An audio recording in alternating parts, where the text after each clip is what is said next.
الحمدللہ رب العالمین والصلاة والسلام علی سید المرسلین اما بعد فاعوذ باللہ من الشیطان الرجیم بسم اللہ الرحمن الرحیم الصلاة والسلام علیکہ یا رسول اللہ وعلی آلکہ واصحابکہ یا حبیب اللہ الصلاة والسلام علیکہ یا نبی اللہ وعلی آلکہ واصحابکہ یا نور اللہ۔ میٹھے میٹھے اسلامی بھائیوں اور مدنی چینل کے ناظرین، آج الحمدللہ 9 محرم الحرام کی برکات کو حاصل کرنے کے لیے ایک اسپیشل سلسلہ قرآن اور اہل بیت کے موضوع سے ہم آپ کی خدمت میں لے کر حاضر ہوئے ہیں، اور یہ وہ ایام ہیں کہ جن دنوں میں، جن ایام کے اندر صبح و شام گویا کہ اہل بیت کے ترانے وہ زبانوں پر رہتے ہیں۔ اہل بیت اطہار رضی اللہ تعالی عنہم، ان کو یاد کیا جاتا ہے، ان کی مدح سرائی کی جاتی ہے، قرآن اور احادیث میں جو ان کا بیان ہے ان کو بیان کیا اور سنا جاتا ہے۔ یہ اہل بیت سے ایک محبت کا تقاضا بھی ہے کہ ہم ان کا ذکر کریں، ان کو یاد کریں، اور کیوں نہ یاد کریں جن کی مدح قرآن بیان فرما رہا ہو، اور ان کو کیوں نہ یاد کریں جن کی مدح بار بار بارگاہ رسالت سے ان کی تعریف اور ان کے ثنا کے اندر، ان کی تعریف کے اندر بارگاہ رسالت سے بار بار اعلان ہوتے ہوں۔ تو آج ہم بھی انشاءاللہ العزیز آیات مبارکہ کے تحت اور احادیث طیبہ کی روشنی میں اہل بیت اطہار رضی اللہ تعالی عنہم ان کا ذکر خیر سنیں گے۔ اہل بیت وہ ہیں جن کے بارے میں قرآن مجید فرقان حمید یہ بات ارشاد فرما رہا ہے، انما یرید اللہ لیذھب عنکم الرجس اہل البیت ویطہرکم تطہیرا۔ اللہ تعالیٰ تو یہی چاہتا ہے اے نبی کے گھر والوں کہ تم سے ہر طرح کی ناپاکی کو دور فرما دے۔ یہ قرآن مجید فرقان حمید میں بیان اس بات کا ہے کہ اللہ تبارک و تعالیٰ نے ان کی فضیلت میں آیت تطہیر کو نازل فرمایا، ہر طرح کی ناپاکی کو تم سے دور فرما دے۔ یہاں جو رجس فرمایا گیا ہے، اس سے کیا مراد ہے رجس سے؟ تو علماء نے اس کی تفاسیر میں لکھا کہ ظاہری نجاست بھی مراد، اور باطنی طور پر بھی ایسے تمام امور وہ مراد ہیں کہ اللہ تبارک و تعالی اہل بیت اطہار کو ہر طرح کی جو نجاست ہے اس سے دور کرنے کا، ان سے صاف اور پاک کرنے کا ان کے ساتھ وہ وعدہ فرمایا ہے، اور اس سے مراد شیطان کے شر سے ان کو محفوظ رکھنا، اس سے مراد لالچ، طمع، خواہشات اور ایسے جو قلبی طور پر، باطنی طور پر بھی ایسے امور ہوتے ہیں، اللہ تبارک و تعالی نے ان سے بھی ان کی تطہیر فرما دی، اور یہ تطہیر کی بشارت قرآن مجید فرقان حمید میں واضح طور پر اللہ تعالی نے بیان فرما دی ہے۔ یاد رکھیں مدنی چینل کے ناظرین، اہل بیت اطہار، جب اہل بیت بولا جاتا ہے تو اس اہل بیت سے کیا مراد ہے؟ اہل بیت سے مراد گھر والے۔ اب گھر سے کیا مراد ہے؟ تو اس سے مراد سب سے اولین مفسرین نے بڑی وضاحت کے ساتھ اس چیز کو بیان کیا کہ اس اہل بیت سے مراد نبی پاک صلی اللہ علیہ وآلہ وسلم کی ازواج مطہرات بھی ہیں، اور اس اہل بیت سے مراد آپ کی اولاد بھی ہے۔ اس اہل بیت سے مراد حضرت علی اور آپ کی اولاد یعنی حسنین کریمین، آپ کے بیٹے بچے، وہ بھی اہل بیت ہیں۔ تو یعنی اس کا مفہوم بڑا وسیع ہے کہ ازواج مطہرات بھی اس اہل بیت میں داخل ہیں، اور آپ کی آگے اولاد بھی اہل بیت میں داخل ہے۔ قرآن مجید فرقان حمید میں جہاں یہ ذکر فرمایا ہے، ارشاد فرمایا کہ انما یرید اللہ لیذھب عنکم الرجس اہل البیت ویطہرکم تطہیرا، تو ان آیات مبارکہ سے اوپر جن آیات کا تذکرہ فرمایا اور جن کے بارے میں یہ حکم ارشاد فرمایا، وہ تو صراحت کے ساتھ ازواج مطہرات کا ذکر چل رہا ہے وہاں پر۔ جی ہاں، 22 پارہ اور 22ویں پارے کی پہلی آیت مبارکہ اللہ تبارک و تعالی ارشاد فرماتا ہے، وَمَن يَقْنُتْ مِنْكُنَّ لِلَّهِ وَرَسُولِهِ وَتَعْمَلْ صَالِحًا نُؤْتِهَا أَجْرَهَا مَرَّتَيْنِ وَأَعْتَدْنَا لَهَا رِزْقًا كَرِيمًا۔ ارشاد فرمایا، اور جو تم میں اللہ اور اس کے رسول کی فرما بردار رہے اور اچھے عمل کرے تو ہم اسے دوسروں سے دگنا ثواب دیں گے۔ اور ہم نے اس کے لیے عزت کی روزی تیار کر رکھی ہے۔ ازواج مطہرات سے 22ویں پارے کی پہلی آیت مبارکہ میں یہ حکم ارشاد فرمایا جا رہا ہے کہ جو تم میں سے اللہ اور اس کے رسول صلی اللہ علیہ وسلم کی فرما بردار رہے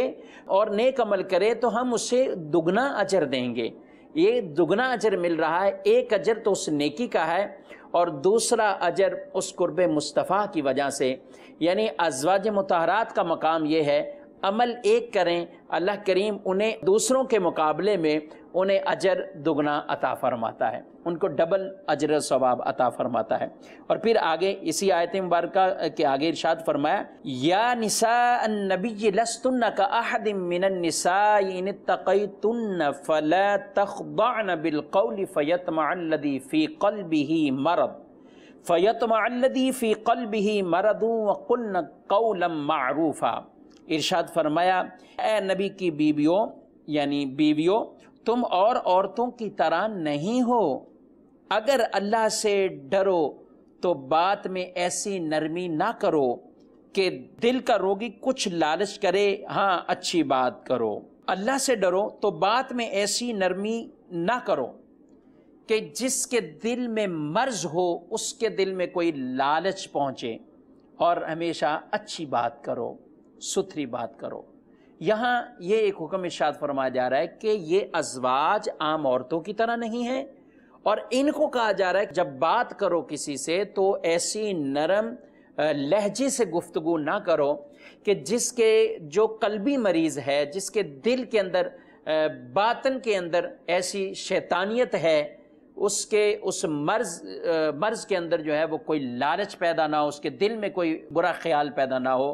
مدنی چینل کے ناظرین یہاں غور کیجئے، نبی پاک صلی اللہ علیہ وسلم کی ازواج سے یہ حکم دیا گیا کہ وہ بھی جب کسی سے گفتگو کریں، یعنی غیر مرد سے کوئی بات کریں ضرورت کے تحت، تو وہاں پر اپنی بات کے اندر وہ لہجے کے اندر وہ نرم پن، اس کے اندر نرمی وہ نہ لائیں تاکہ کسی دوسرے کے دل میں معاذ اللہ کوئی ایسا خیال پیدا نہ ہو۔ یہ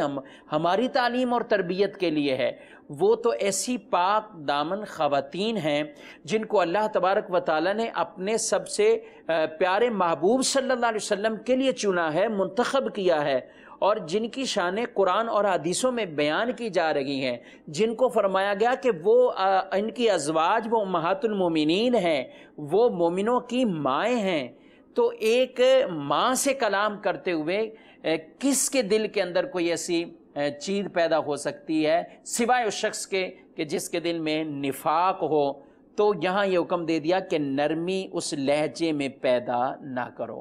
اور پھر آگے آیات مبارکہ میں ارشاد فرمائے گا وَقَرْنَ فِي بُيُوتِكُنَّ وَلَا تَبَرَّجْنَ تَبَرُّجَ الْجَاهِلِيَّةِ الْأُولَى وَأَقِمْنَ الصَّلَاةَ وَآتِينَ الزَّكَاةَ وَأَطِعْنَ اللَّهَ وَرَسُولَهُ إِنَّمَا يُرِيدُ اللَّهُ لِيُذْهِبَ عَنْكُمُ الرِّجْسَ أَهْلَ الْبَيْتِ وَيُطَهِّرَكُمْ تَطْهِيرًا۔ میں بتانا چاہ رہا تھا کہ یہ آیت مبارکہ میں کس طریقے سے پیچھے ازواج کا ہی تذکرہ چلتا ہوا آ رہا ہے، اور آگے انہی کو خطاب کر کے فرمایا اللہ تبارک و تعالیٰ تمہیں خوب پاک اور ستھرا فرمانے کا ارادہ کرتا ہے، اور فرمایا اپنے گھروں میں ٹھہری رہو اور بے پردہ نہ رہو جیسے اگلی جاہلیت کی بے پردگی، اور نماز قائم رکھو اور زکوٰۃ دو اور اللہ اور اس کے رسول کا حکم مانو۔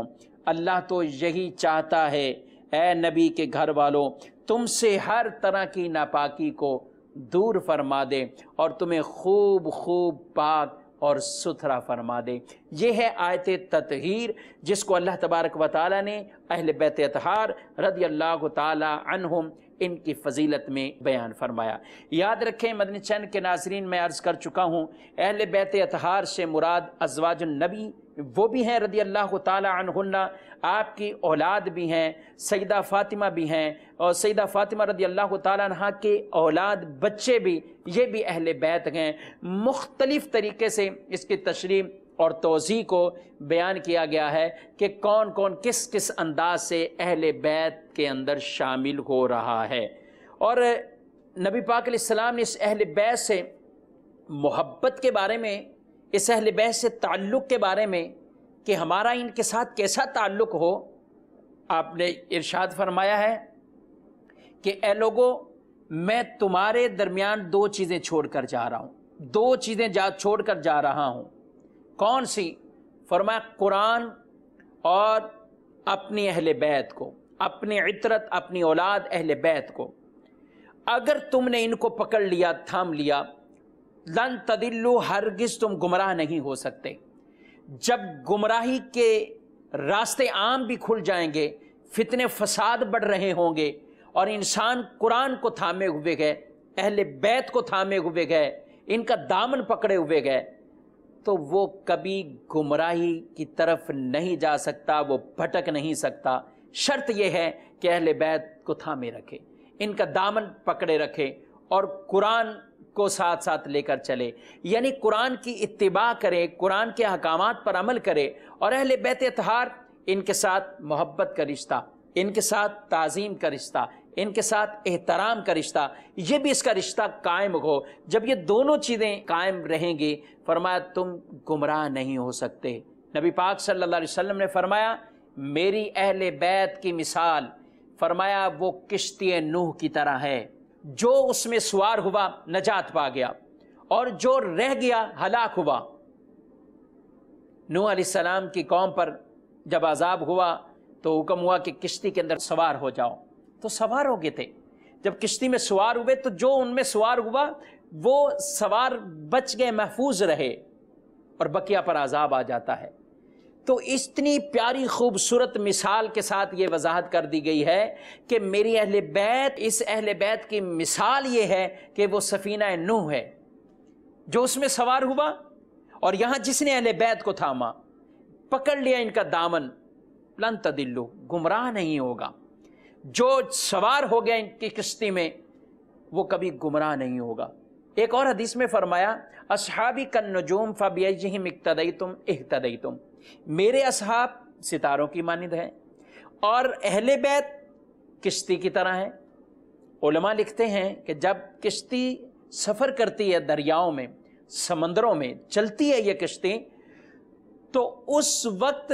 یہ راستہ کیسے تلاش کرتے ہیں؟ کہا یہ ستاروں کے ساتھ، ان کے ساتھ ان کو دیکھتے ہوئے اپنی منزل کی طرف بڑھتے ہیں، اس سمت کی طرف بڑھتے ہیں۔ تو جب یہ اس طریقے سے آگے آگے بڑھ کر یہ جاتے ہیں تو فرمایا گیا کہ ستاروں کی بھی ضرورت ہے اور کشتی کی بھی ضرورت ہے۔ کشتی نہیں ہوگی تو ڈوب جائیں گے، ستارے نہیں ہوں گے تو راستہ نہیں ملے گا، منزل تک نہیں پہنچیں گے۔ تو اصحاب کا بھی دامن پکڑو، اہل بیت کا بھی دامن پکڑ لو، یہ کشتی میں ایسے سوار ہو جاؤ کہ یہ اصحاب کی اس رہنمائی پر اور اس کشتی کی سواری پر یہ تمہیں اپنی منزل مقصود تک پہنچا دیں گے، یہ سرکار علیہ السلام کے قدموں تک ہمیں لے کر چلے جائیں گے، اگر ہمارا ان کے ساتھ تعلق محبت والا ہوا، اگر ہمارا ان کے ساتھ تعلق تعظیم والا ہوا اور مودت والا ہوا، تو پھر دیکھیے دنیا میں بھی کامیابی اور آخرت میں بھی کامیابی ہے۔ مدنی کے ناظرین، ایک آیت مبارکہ آپ نے سماعت کی۔ ویسے تو ہم دیکھیں تو قرآن پاک میں متعدد آیات مبارکہ ایسی ہیں کہ جن میں اہل بیت کا ذکر ہے۔ آئیے ایک اور ہم واقعے کی طرف جاتے ہیں، اور اللہ تبارک و تعالیٰ نے اس مقام پر ان سے کیا ارشاد فرمایا جب نبی پاک صلی اللہ علیہ وآلہ وسلم نے ان کو یعنی عیسائیوں کو، آپ نے نجران کے ان عیسائیوں کو مباہلے کا چیلنج آپ نے دے دیا۔ مباہلے کا چیلنج جب دیا، ارشاد فرمایا فمن حاجک فیہ من بعد ما جاءک من العلم فقل تعالوا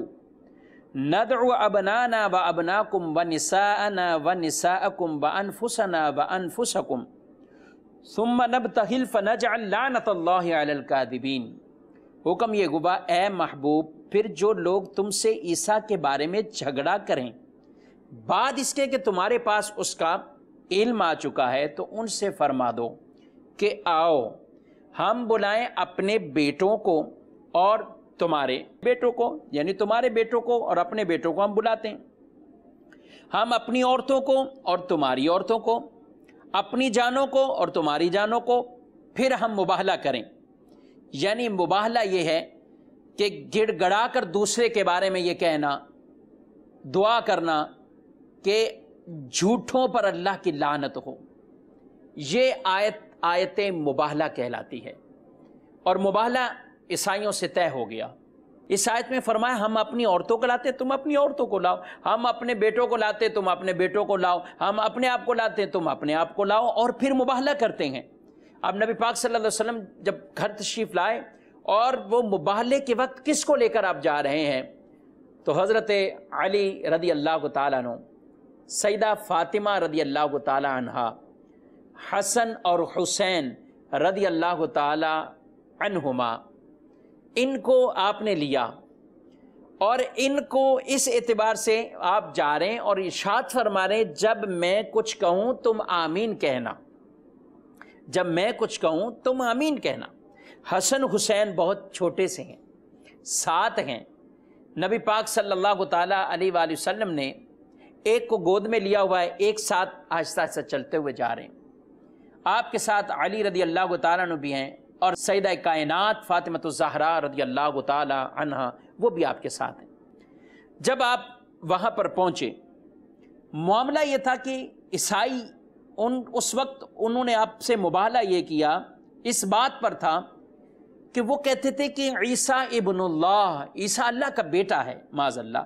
نبی پاک صلی اللہ علیہ وسلم نے اس سے منع فرمایا کہ اللہ کا بیٹا نہیں، اللہ کی تو شان قل هو اللہ احد اللہ الصمد لم یلد ولم یولد ولم یکن لہ کفوا احد،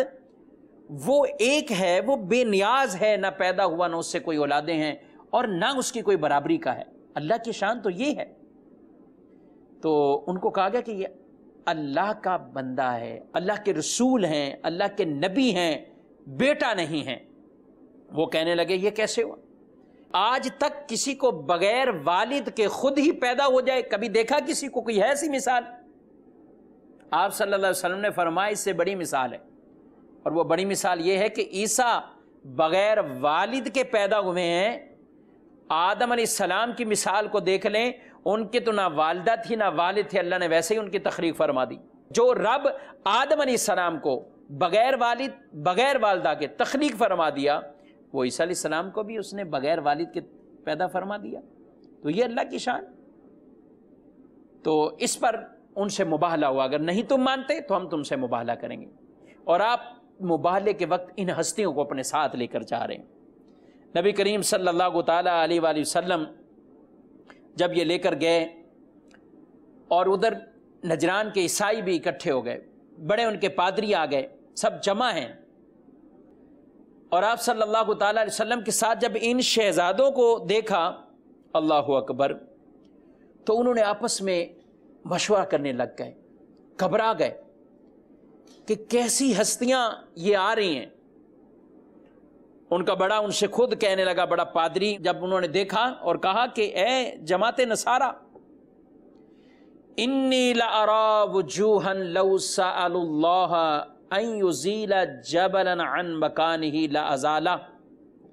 میں ایسے چہرے دیکھ رہا ہوں اگر وہ دعا کر دیں کہ اللہ اس پہاڑ کو اپنی جگہ سے ہٹا دے تو رب تعالیٰ اس کو ہٹا دے گا۔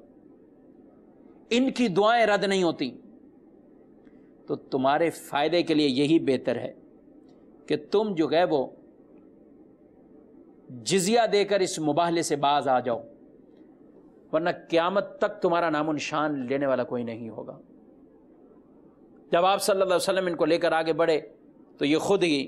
انہوں نے آ کر عرض کر دیا، آپ ہم سے جزیہ لے لیں، آپ ہم سے جزیہ لے لیں، ہم یہ مباہلہ نہیں چاہتے، آپ نہ ہمارے بارے میں کوئی ایسی دعا کریں، ہم اس سے وڈرا ہوتے ہیں، اور آپ ہم سے جزیہ لے لیں۔ اللہ اکبر۔ اس میں ہم نے کیا سننے کو ہمیں ملا؟ وہ عیسائی ان چہروں کے بارے میں یہ کہہ رہے تھے کہ یہ چہرے ایسے ہیں کہ اگر یہ دعا کریں تو پہاڑ بھی اپنی جگہ سے ہٹ جائے، پہاڑ بھی اپنی جگہ سے ہٹ جائے اگر یہ دعا کریں۔ یہ شان ہے نبی کریم صلی اللہ علیہ وآلہ وسلم کے اس مبارک گھرانے سے۔ اسی اہل بیت جن کی محبتوں اور مودت کا ذکر ارشاد فرماتے نبی کریم صلی اللہ علیہ وسلم نے فرمایا، احب اللہ، اللہ سے محبت کرو،